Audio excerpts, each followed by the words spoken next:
Hi, David. Thank you so much for being here today. Can you tell the Hi. audience a little bit about yourself? Sure. My name is D.W. Duke. I'm an attorney in California, specializing in real estate, professional liability, and human rights. And I'm also an author. I've written about seven books, six of them published so far. And I'm active in human rights efforts, largely in the Middle East and Israel and in Europe. Wonderful. Well, thank you so much for taking the time to be here today. It's my pleasure. So today we're going to be talking about history and mental health.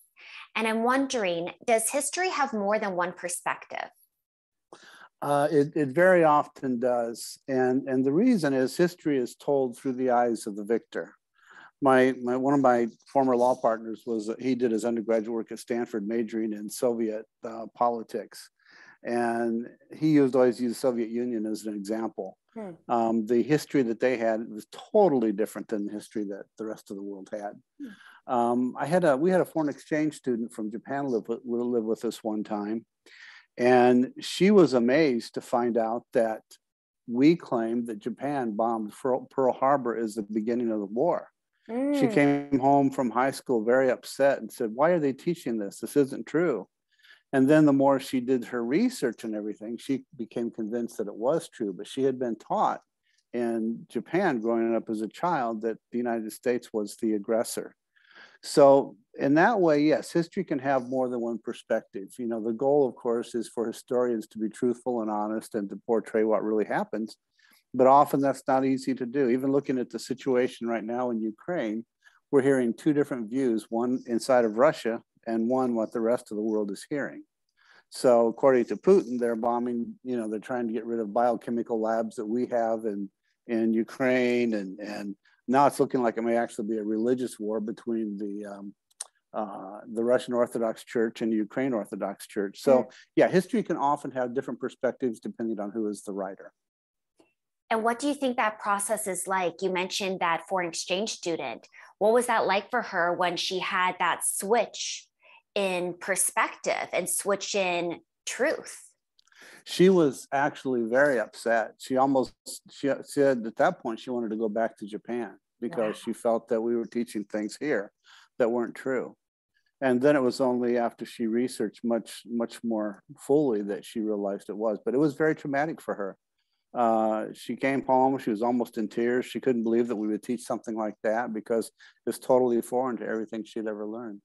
So when she learned what we say happened, which of course we believe is the truth, it was shocking to her. Yeah, I'm sure. Well, good for her for having the courage to continue to do that research and to change her truth and her beliefs. Right. Right. It was really good that she did because then, once she got past that, she did fine in school, but that was really a traumatic experience for her. Yeah. So how does history impact current mental health, in your opinion? Well, you have the direct impact. And most of us, what we learn from history, we learn either from books or from motion pictures about historical events. Sometimes we learn history passed down through the family and tradition.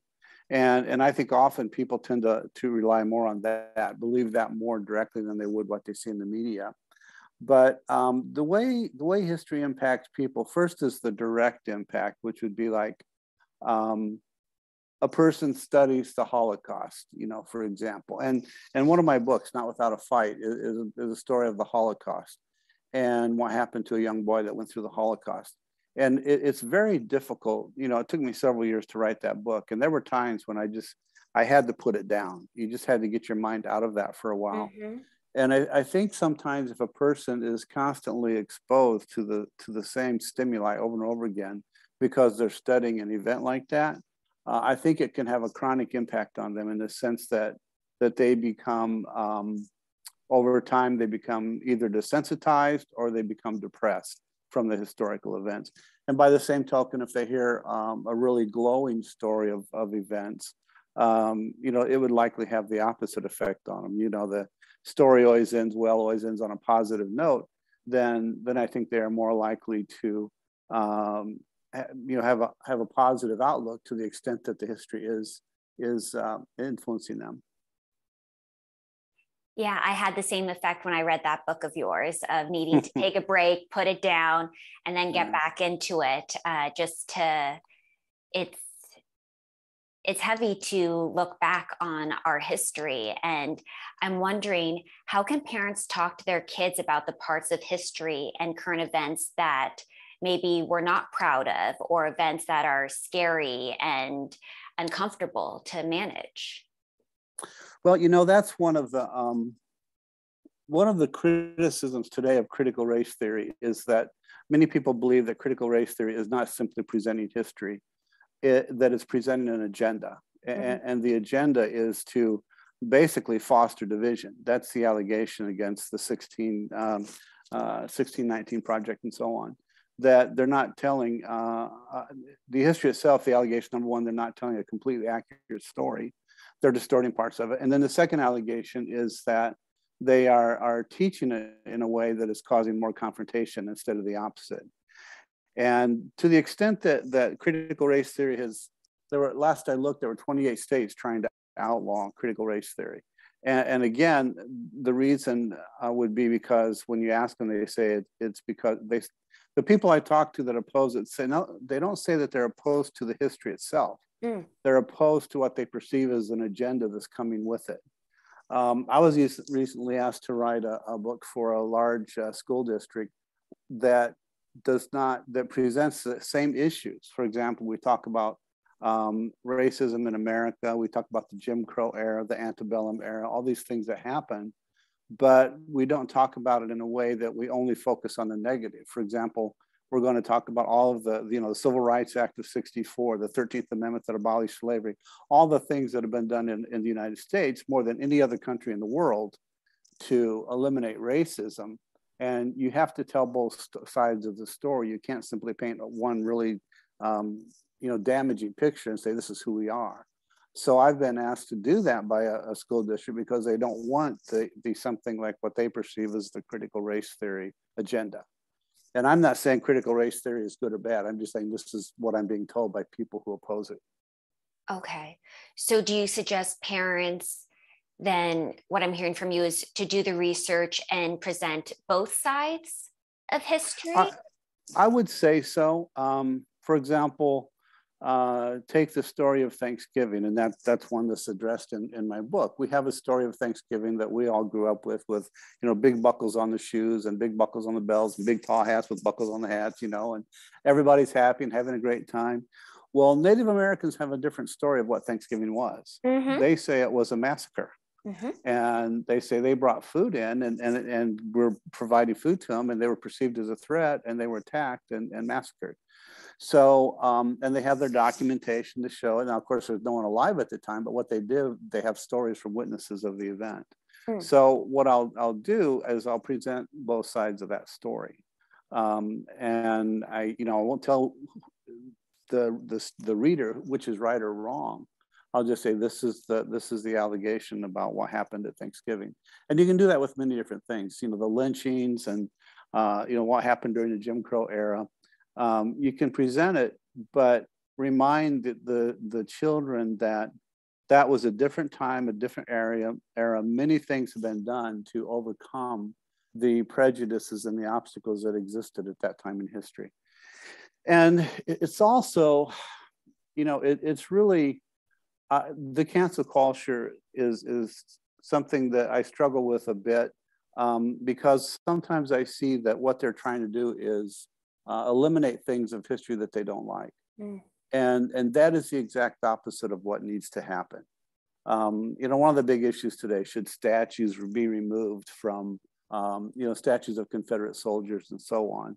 And I've tried to put myself in the shoes of a person who maybe was a victim of what the Confederacy stood for. And I say, well, okay, so would that be like walking into a public building, a government office in Germany and seeing a big statue of Hitler standing there? How would it impact me if I was a person who was a victim of that?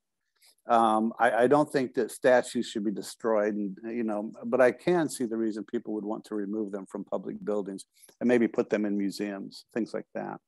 And of course, the allegation is that the statues, it was the South's way of continuing to revere what they considered their heroes during the Civil War, and largely people who supported slavery. That was one of the primary bases for the division between the states. So in presenting stories to children, you can't present them, in my opinion, you can't present them with what most of us grew up with, which is a perfect, world of what everything was like. Because then when they get older, it's like the foreign exchange student, they suddenly see a different reality that's shocking to them.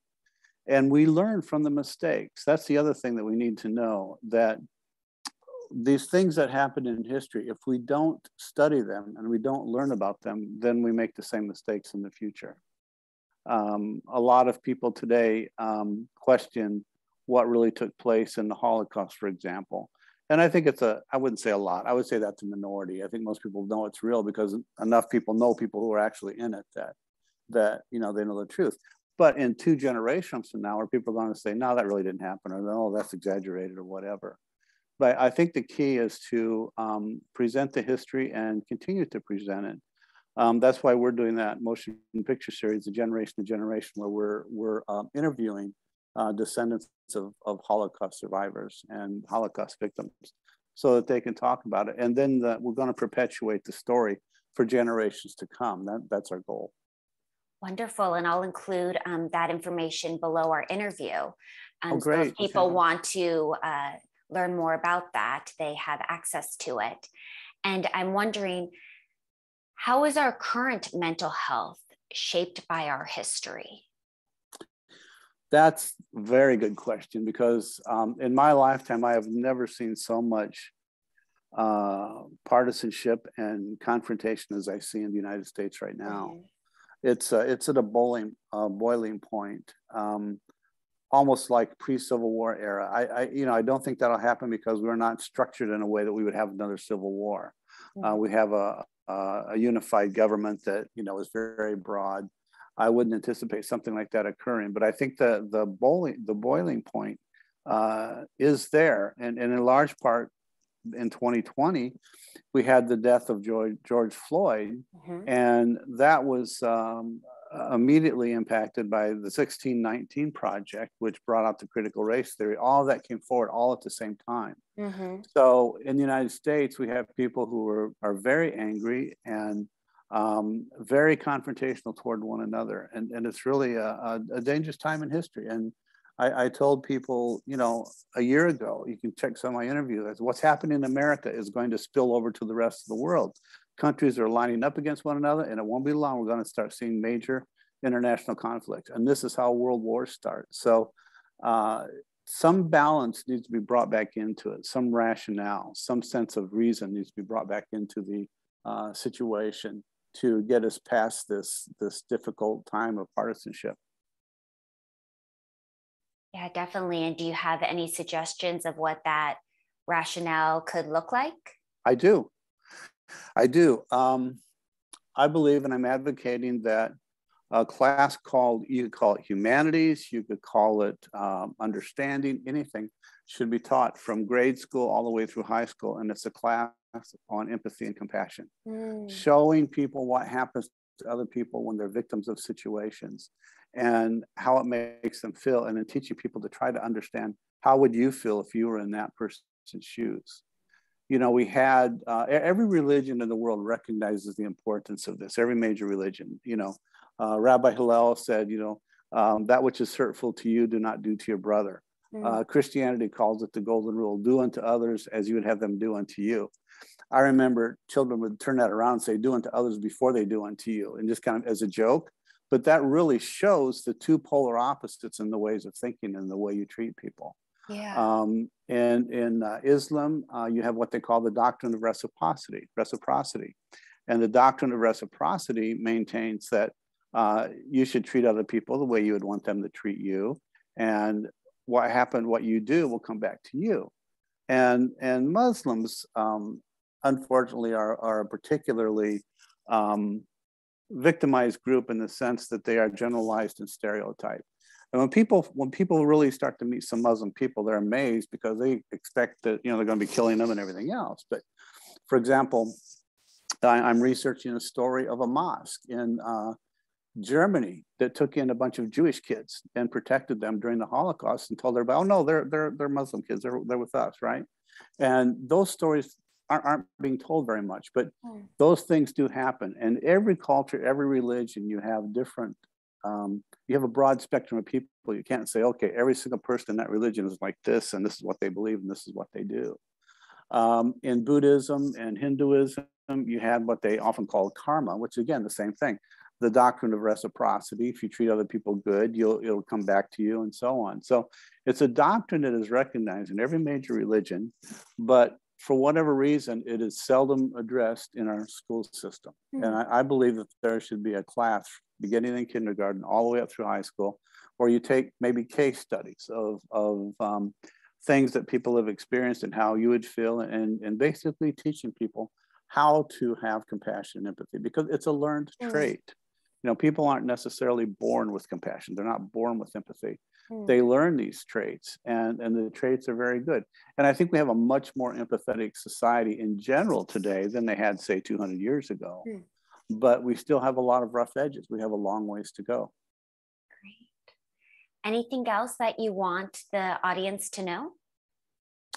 On the topic of history, I think that's good. You know, I always like George Hegel's comment is that what we learn from history is that we don't learn anything from history.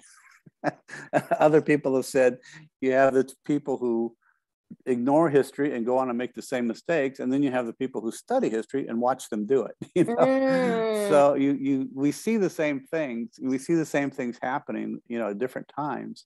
That you see historically, say that they're going down that road again. I'm watching the way Russia is fighting the war in Ukraine right now, and what I'm hearing is that they are abandoning injured and dead Russian soldiers. They're just leaving them lay at the side of the ground. That's the way they fought in World War II. That's not acceptable anymore. And the whole world is going to be condemning them for what's happening because of that. But they haven't learned in the sense that they have not learned that is not how you treat your people. There was a time, even in the United States, when we would send people by thousands into impossible situations where we knew the death toll was going to be very high. D-Day, for example, we knew that. We don't fight that way anymore. Today, we try to minimize casualties on both sides. And that's not what's happening with Russia. They have not learned that lesson. And I think the net result is going to be it's going to adversely impact Russia's image going forward. Do you think it takes courage to learn and make different choices based on those lessons?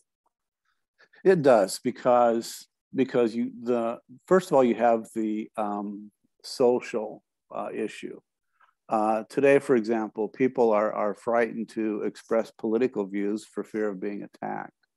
Now, when I was in college, and it wasn't that long ago, you know, I'm kind of old, but I'm not like 150. You know, I remember back in the 70s and 80s, kids, Republicans, Democrats, they would get together and they would have parties till 2 o'clock in the morning. They would sit around, they would discuss politics. Nobody got mad. It was all fun, enjoyable. It was good mental exercise. You know, as John Stuart Mill said, you need to hear other people's viewpoints, because when you do, it helps you understand your own viewpoints better. And you might find you have a problem with your own viewpoint, and it helps you understand the other person's viewpoint as well. So I think it's really important that people get past this confrontation. People are afraid today to say anything. I'm hearing that in certain social circles, you can't say certain things or you're immediately going to be ostracized. I heard Kirstie Alley recently was commenting on she was on a movie set and said that she had mentioned that she wasn't going to vote for somebody because she didn't like that person. She decided to vote for Trump. And one of the producers pulled her aside and said, "Don't ever say that here. You'll never work again." You know, that's wrong. That is wrong. You shouldn't be trying to control people's minds. And then you've got the same thing on the opposite side. You've got people who may believe in global warming, and they may believe that face masks are effective against COVID. And they're going to take a ration of beating from a lot of people on the opposite side, on the Republican side. So both parties are doing it. It's not good. It's not effective. You know, the way that people in leadership should govern, and this isn't what they do. They should, number one, they should recognize that say, let's just take Joe Biden, for example, or you know, anybody, Donald Trump, anybody. When they are dealing in their capacity of leadership, they have a fiduciary obligation to society, not just the people that voted for them, but for all of society. So what's happening today is that you have each politician on both sides of the aisle saying it's my way or the highway, and this guy says my way or the highway. What a good leader does, and I see very little of it in the United States today. What a good leader does, he goes, okay, what's this person concerned about? What is his concern? And what is this person concerned about on that same issue? How can we alleviate both parties' concerns to the best of our ability and make this a beneficial situation? If you were to take, you know, any example, the voting rights issue is really big right now. On the one hand, you say, people, I want to make sure that everyone who votes in the United States is a US citizen. We don't have any illegal votes. We don't have any double voting. Okay, so to do that, we want to no more mail-in ballots because it's too easy to steal mail-in ballots and do all that. Okay, then you have people on the other side, they say, no, that all you're trying to do is prevent people from voting. You're trying to limit the number of people that vote. You're trying to, you know, stifle the voting opportunities of people and take their rights away. And you have to look at that situation, say, okay, what exactly are they concerned about? This person is concerned about the integrity of the election. This person is concerned about the integrity of the election. They just have different views on how you need to accomplish that integrity. So, for example, people say we don't want to make people have an ID card because it costs money and they can't afford them. Well, okay, so very easy. I mean, all the money the United States spends, we could very easily issue government ID cards, you know, free of charge to the people that, you know, anybody that wants to vote has to apply for one ahead of time. That takes care of that problem. And then you start finding out that that's really not what they're fighting about. It's something else, because once you find a way to overcome those hurdles, if they continue to argue against something that makes sense, then you know that they're not genuine. They're what I call fraudsters. They're imposters. So, you know, the key is to get past this confrontational mindset and get into a mindset of compromise. And I really don't like the word compromise because it doesn't really, it sounds like two people are bending, but really what it is trying to find a way to meet the needs of everybody, and for politicians, not just the people who voted for me, but for everybody out there, to address all of their concerns. Yeah, to be inclusive. Right, exactly. Great. Well, thank you so much, David, for being here today and for this information. And I hope to have you back soon. My pleasure. I enjoyed being here, Michelle. Thank you.